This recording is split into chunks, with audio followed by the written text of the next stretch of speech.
He was chubby and plump, a right jolly old elf. I laughed when I saw him, in spite of myself.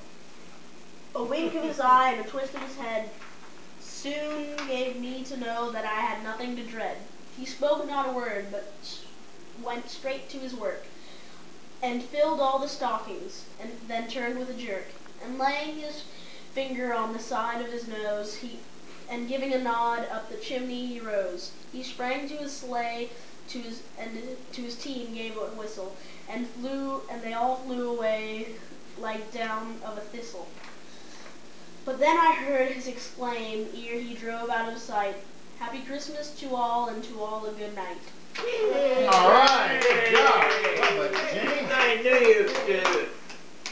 Right, roll for the Jolly old reminds elf. me. And I knew in a moment. I It put must the be. jelly in the fridge to start to Thank you. settle. I better go and check it.